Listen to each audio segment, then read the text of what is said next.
Welcome to Battle English, where the pen is mightier and the language is the true battleground.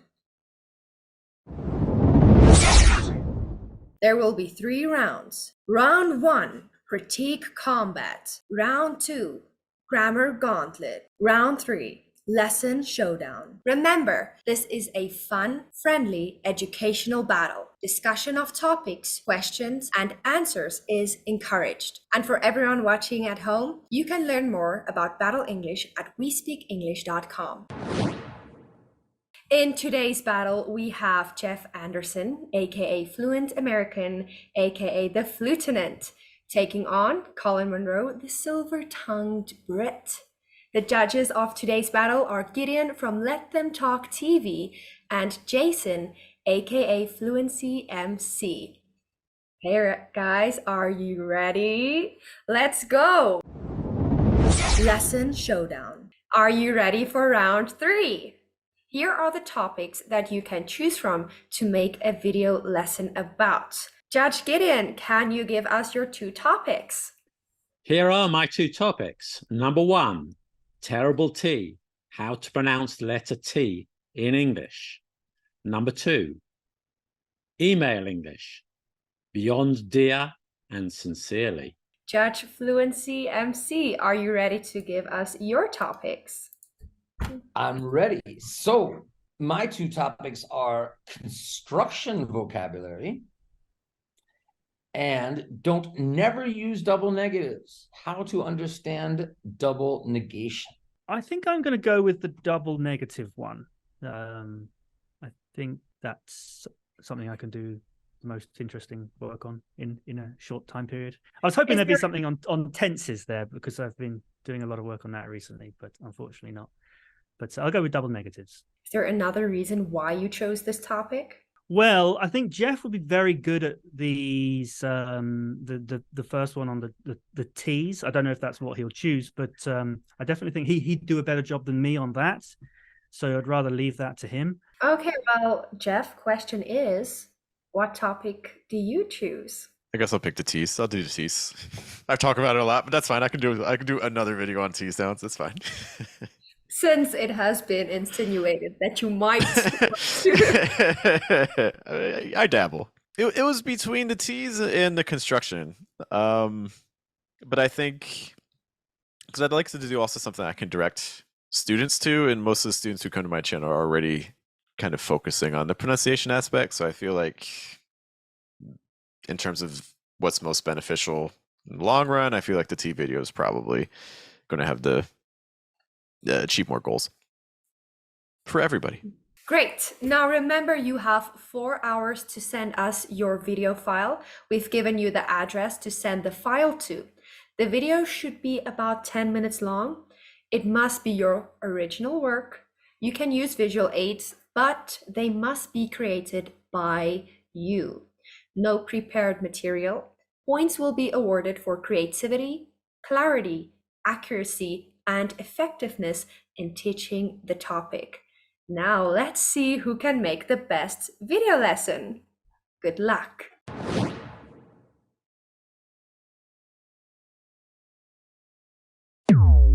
Today, we're going to be looking at the subject of double negatives in English. This topic can be very confusing for English learners and native speakers. And it's one that many people don't agree on because the strict rules don't always agree with a lot of modern usage.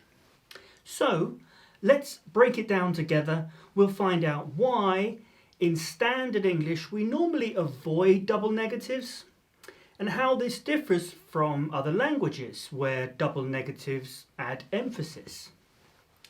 We'll also look into how and why we often break this rule. Have a look at this conversation. So, Bob, tell me about your weekend plans. Anything interesting? I'm not going nowhere special this weekend. What about you? Wait. You're not going nowhere special? So where are you going? Nowhere? I'm not going nowhere special? You're not going nowhere special. So you are going somewhere special? Or somewhere normal? Where would that be? No, nowhere. I'm not going nowhere. I'm staying home. But you said you aren't going nowhere. So you are going somewhere. No, I'm staying home. So you aren't going anywhere. Yeah, that's what I said. No, you didn't. The confusion here is because sometimes using a double negative like I'm not going nowhere may feel like you're emphasizing or strengthening the negation. This can be the case sometimes, but in standard English, it's actually the opposite. If you aren't going nowhere, then you are going somewhere. The two negatives cancel each other out. In some languages, like Spanish or French, adding an extra negative can indeed intensify the negation, but not in English. At least not in standard English. English can be a complicated language. One of the reasons for this is because it's a mix of many languages which have been stirred up over hundreds of years, resulting in many cases where something is right in some contexts, but wrong in other contexts. Double negatives are one of those things. So, if you're learning English, it's best to stick to a standard form of English and try to avoid using double negatives until you've mastered the nuances. One frequent error is using no and not together. Like saying, I don't have no money. We use a lot of contractions in English. So remember that don't already contains not.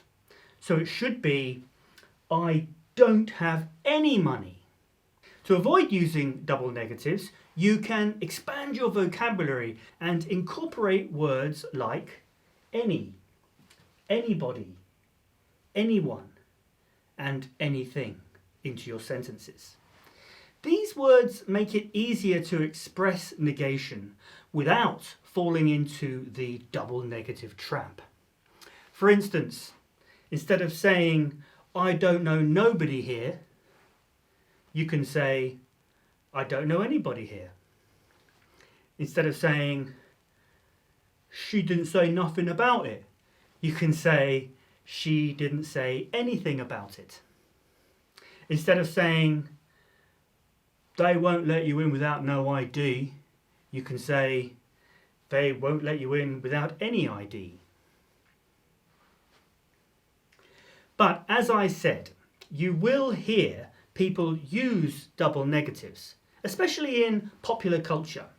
The Rolling Stones sang, I can't get no satisfaction. Shakespeare wrote, and that no woman has, nor never none shall be. And Lady Gaga sang, I'm not nothing without a steady hand. I'm not nothing unless I know I can, or something like that. So these examples show, while double negatives may not be standard, they do have a place in the language, especially in creative expression. So in all the examples we've looked at so far, we've seen how using a double negative to emphasize a negation is not something we should do in standard English. But we don't never use double negatives in standard English. In fact, I just used one there. We don't never use double negatives. But this is a little different. I'm not using the double negative to emphasize the negation, but to reduce the positive meaning to less than what may be expected. Another example would be, I don't never go to the gym. This doesn't mean I always go to the gym, but rather I rarely or hardly go to the gym. So it's all about context and tone. I'll say that sentence again a couple of times and listen to the difference in tone between them and see how the meaning is completely different. I don't never go to the gym. I don't never go to the gym. The first one is sort of non-standard English where I'm emphasizing the negative aspect. But in the second one, I'm reducing the positive to almost nothing, but not quite. So I don't never go to the gym means I sometimes go to the gym. In conclusion, it's crucial to be mindful of your English proficiency level. If you're just starting out, it's best to steer clear of double negatives altogether.